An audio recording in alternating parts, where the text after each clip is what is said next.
প্রিয় ভাইরা, তরুণদেরকে সেজন্য নবী করিম সাল্লাল্লাহু আলাইহি সাল্লাম আদর্শবান, চরিত্রবান, তাদের চরিত্র সংরক্ষণকারী হওয়ার জন্য তিনি উৎসাহিত করেছেন, অনুপ্রাণিত করেছেন। আমাদের সামনে এটা অনেক বড় একটা চ্যালেঞ্জের বিষয়। এই যুগে কোনো তরুণ 5 ওয়াক্ত নামাজ পড়ছে, অথবা সে মাশাআল্লাহ লম্বা দাড়ি রেখেছে, কোনো তরুণী হিজাব করেন অথবা 5 ওয়াক্ত নামাজ পড়েন, এই জিনিসগুলো যত গুরুত্বপূর্ণ, তার চরিত্রকে কোনো প্রকার কালিমা কলুষ থেকে, হারাম রিলেশন থেকে মুক্ত রাখাটা কোনো কোনো ক্ষেত্রে এগুলোর চাইতে বেশি গুরুত্বপূর্ণ হয়ে ওঠে। মুহাম্মদ সাল্লাল্লাহু আলাইহি সাল্লাম এই আহ্বানটা আপনাদেরকে, আমাদেরকে, তরুণদেরকে করে গেছেন। আপনি যদি কোরআনে কারিমের সূরা ইউসুফ খোলেন, কোরআনের সবচেয়ে দীর্ঘতম সূরাগুলোর মধ্যে থেকে একটা, আপনি এই শিক্ষা পাবেন।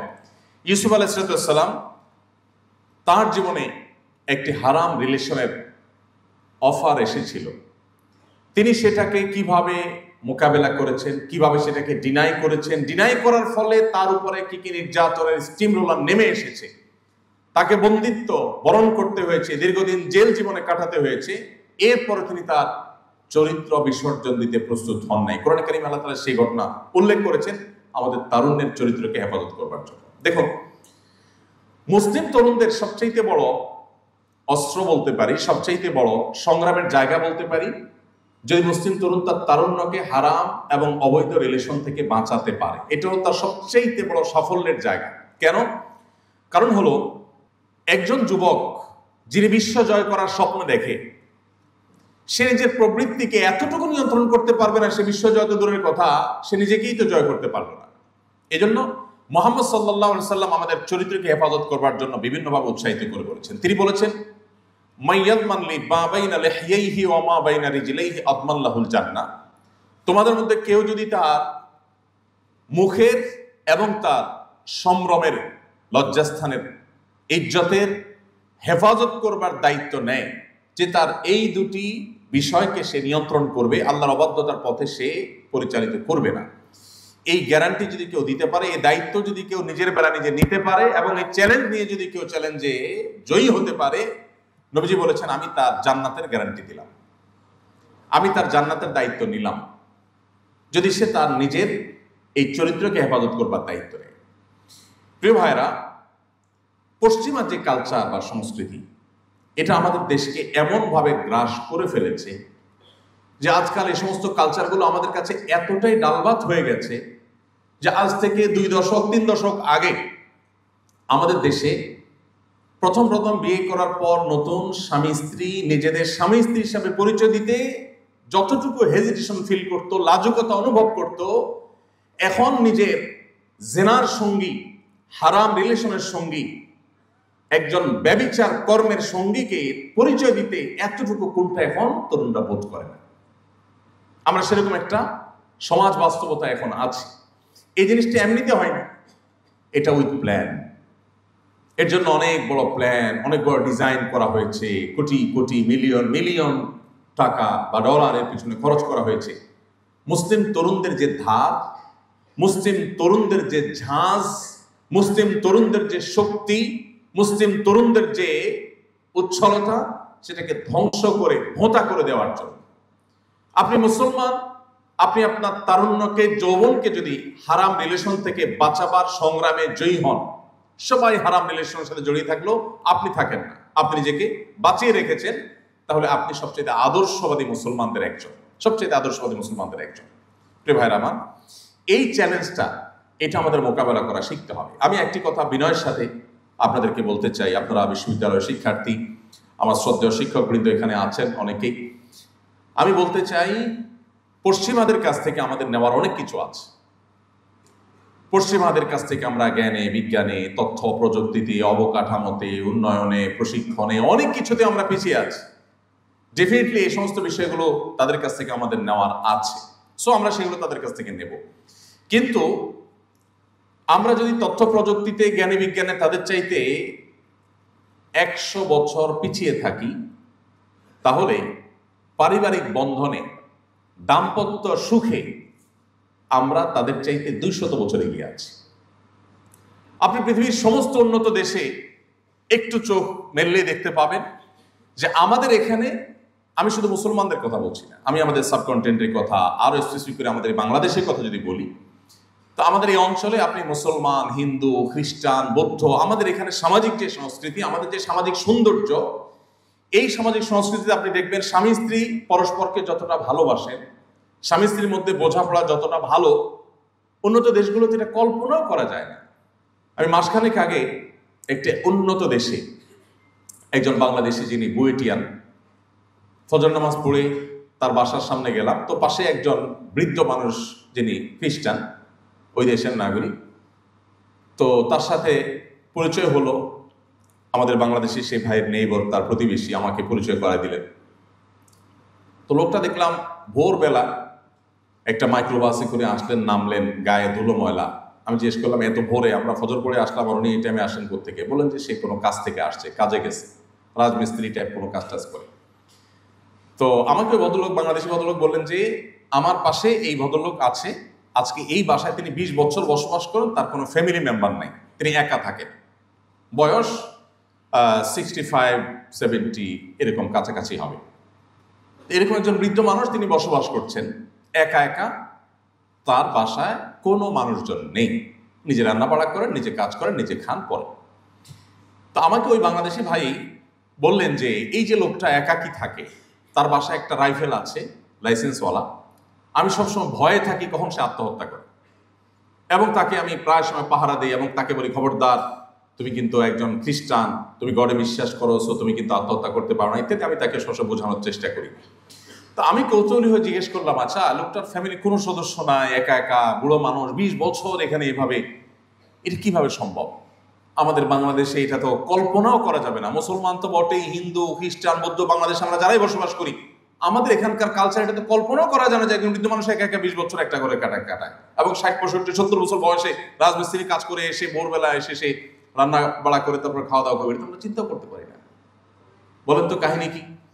তখন আমাকে সে ভদ্রলোক বললেন যে তারা তো আসলে পরিবার ব্যবস্থাপনা তাদের এমনটাই ভেঙে পড়েছে যে কেউ কারোর সাথে থাকবে এটা তাদের জন্য অলমোস্ট অসম্ভবের মতো। কেন আরেকজনের সাথে থাকবে?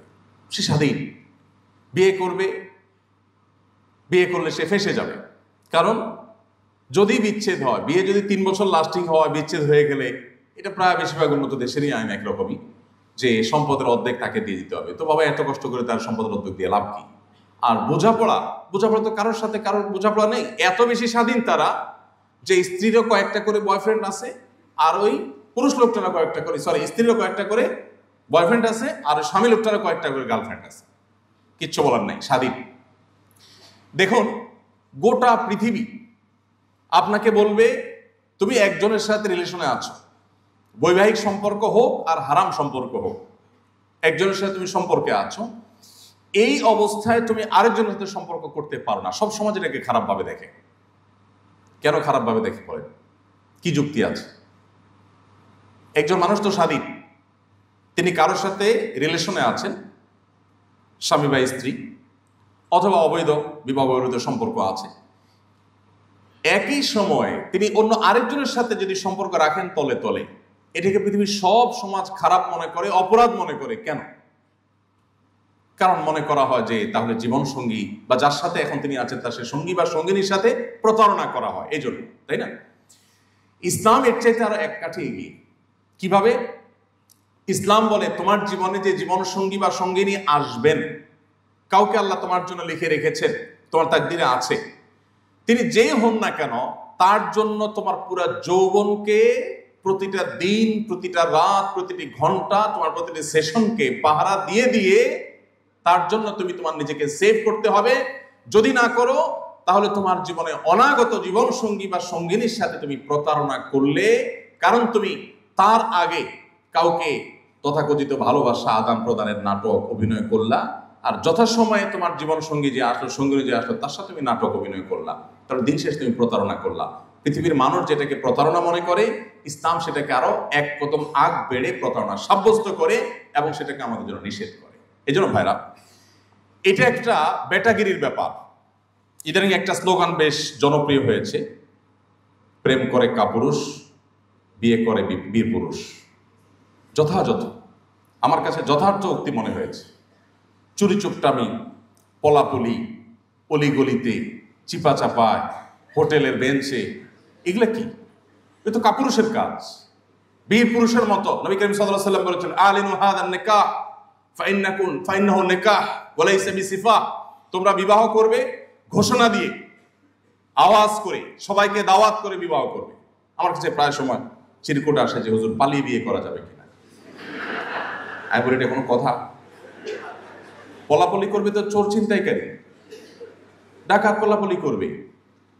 বিবাহ করবে যে সে তো একটা ভালো কাজ করবে, সেখানে পলাপলি করবে। সে বাপের বেটার মতো বুক ফুলায়া ঘোষণা দিয়া সবাইকে সাথে নিয়া সে বিবাহ করে ডাকডোল পিটাতে পিটাতে যাবে। এটাই তো সুন্নাহ, এটাই তো আদর্শ। প্রিয় ভাইয়েরা, তো আমি ওই যে অমুসলিমের কথা বলছিলাম, ওই ভদ্রলোক তার কোনো পরিবারের সদস্য নেই, এবং পরে খোঁজ খবর নিয়ে দেখলাম যে হ্যাঁ, এরকম মানুষ এই সমাজে অহরহ, অনেক মানুষ এরকম যাদের আসলে পরিবারের কোনো সদস্য নাই, কারোর সাথে কারোর কোনো বোঝাপড়া নেই। আমি একটা কথা বরাবরই বলি, আমাদের এখানে অধঃপতনের পরও ঢাকা এখন প্রতিদিন, আরো কয়েক বছর আগের জরিপে প্রতিদিনে যে পরিমাণ বিবাহ নিবন্ধন হয়, তাল মিলিয়ে প্রায় সেই পরিমাণ বিবাহ বিচ্ছেদ হয়। দুর্ভাগ্যজনক। এই যে আমাদের ফ্যামিলি বন্ডিং খারাপ হয়ে যাচ্ছে, স্বামী স্ত্রীর মধ্যে বোঝাপড়া কমে যাচ্ছে, এটা কমতে কমতেও যেই লেভেলে আমরা আছি, আমরা যদি আরো 50 বছর নিচে নামতে থাকি, পশ্চিমারা আরো 100 বছরও সেখানে আসতেও পারবে না ইনশাআল্লাহ। আমাদের এখানে এখনো স্বামী স্ত্রীর মধ্যে যে বোঝাপড়া, আমি সবসময় বলার চেষ্টা করি, এটা ওরা স্বপ্নেও কোনোদিন দেখে না যে আসলে বোঝাপড়া এত ভালো হতে পারে। আমাদের স্বামী স্ত্রীকে, স্ত্রী স্বামীকে যতটা মিস করে, ওরা চিন্তাও করতে পারে না। একটা অ্যাপসের অ্যাডভার্টাইজ আপনারা নিশ্চয়ই দেখেছেন, যাদের স্মার্টফোন আছে নিশ্চয়ই একটা অ্যাপের অ্যাডভার্টাইজ বারবার আপনাদের সামনে আসে, সোশ্যাল মিডিয়াতে বিশেষ করে। সেটা হলো, দেখা যাচ্ছে যে স্ত্রী সোফায় শুয়ে আছে, হাতে মোবাইলটা, ঘুম এসে গেছে। তখন স্বামী এসে কি করে? মোবাইল হাতে রেখে ঘুমায় পড়ছেন বেচারি স্বামী বা অবৈধ সঙ্গী, সে এসে কি করে? মোবাইলটা খোলার চেষ্টা করে। অ্যাপস ডেভেলপ যারা করেছেন, ওই অ্যাপ ডেভেলপকারী প্রতিষ্ঠান অ্যাডভার্টাইজে যেটা বোঝাতে চায় সেটা হলো, না, স্বামী যতই চেষ্টা করে খুলতে পারে না।